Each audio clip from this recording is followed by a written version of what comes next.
But what was your mindset in recording that song? Well, yeah, because it's a great song and it's perfect and it's perfect for us and it's we well yeah we loved the song, but also as you know that at the time everyone was picking like the '80s, the you know the sort of everyone had their '80s cover, and so we yeah that was just ours, you know. My final question, because I think about this, and I've already asked you about the whole getting signed, and since Three to Get Ready was kind of the record that sort of was the record that you guys were playing off of, like touring Yeah, and yeah. supporting. Knowing what you know now, um, what do you think would have happened had you gotten signed? Like just in your and I know that's kind of an odd question to be Yeah, yeah. asked because you don't want to sound like a shithead, but you're not going to sound like a Mhm. shithead. I know that we all think about it, like for me, what if this movie would have done this? I'm just Right, right, wondering right. what your take is. Well, yeah, what I truly think is that it would have gotten buried immediately. It would not have been successful.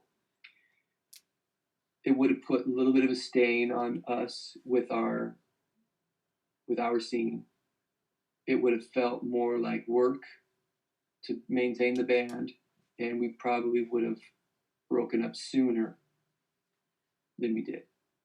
That's at the time I thought that we were gonna really I thought we had a shot and thought we could mature into a like a professional band, but no. I honestly, it would probably would have been. It probably would have ended us a lot sooner Because of the if that pressures did to happen. tour, the pressures to be Yeah, just like. pressure, just to yeah, just to and also we probably it probably would have been a lot like I mean I doubt we would have been like making money to only do the band. We probably would have still had to work and but then this would have been just another thing to worry about, I think.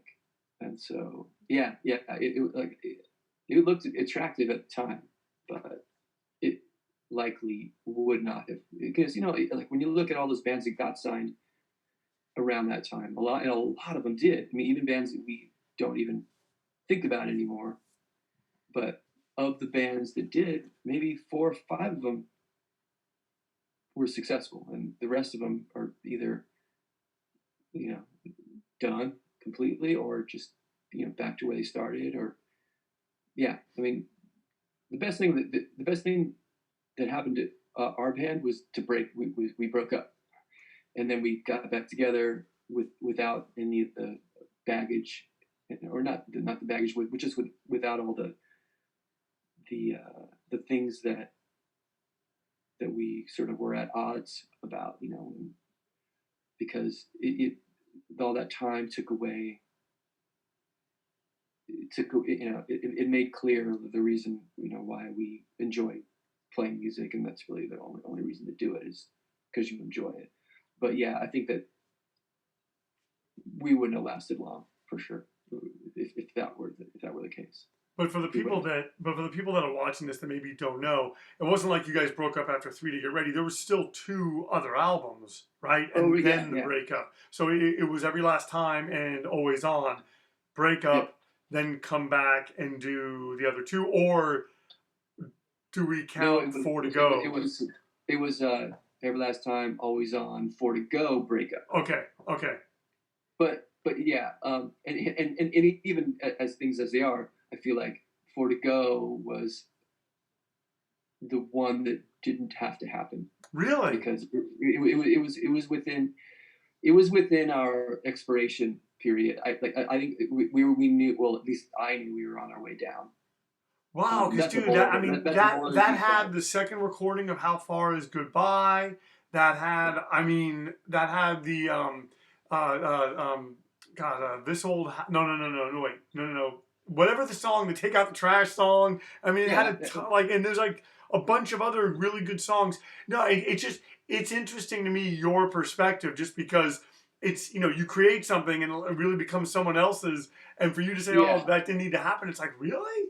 Wow, Well, okay. I'm not saying that there aren't good songs. I feel like that. I mean, this is a whole other conversation, I guess. But we'll do a deep dive on that later. Yeah, and I think it's interesting because I think it has a lot to do with what came later and how we kind of got, like, there was so much going on in all of our personal lives and so many things that we just couldn't talk about, that we wouldn't talk about, and there's a lot of resentments. And I feel like that the recording of Four to Go was a lot of just going through the motions. I feel like the songs were fine, but also I feel like a lot of the songs are really long. They're like unnecessarily long and intricate for us. And it just, it wasn't like it wasn't that it wasn't fun. It just wasn't a great process. My head was somewhere different. I know Steve's head was somewhere different. And we barely, I don't even know if we made it to the release date. Like, I think we were done. I think we broke up like a week or the week that the album came out. Right. So it just was not a good, and I could go on and on about just the shit that I was kind of personally going through at the time, where it just wasn't a good time. So for me, that sort of colors the recording, it colors the songs. There's some great songs, but the album, I feel like it was like having a kid to save the marriage kind of a situation, or getting married to avoid breaking up. I don't think we needed to. I think if we were a little more honest with each other, I think we would have broken up before that.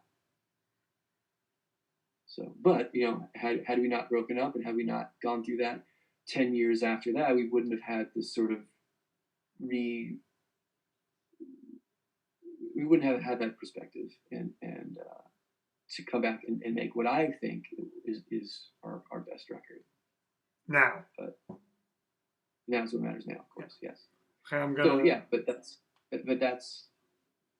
not really that's not for me to judge. Everyone likes 3 to Get Ready, and they like Every Last Time, and that makes sense because that was the time, like the intersection of our age and the timing of everything and what was happening with music.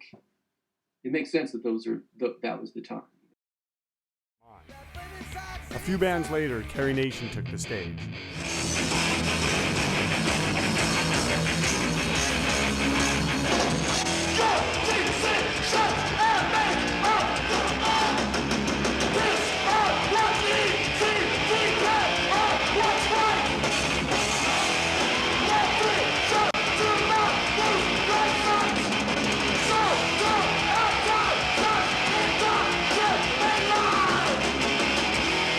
Shortly after that, Judge, a band from New York, took the stage.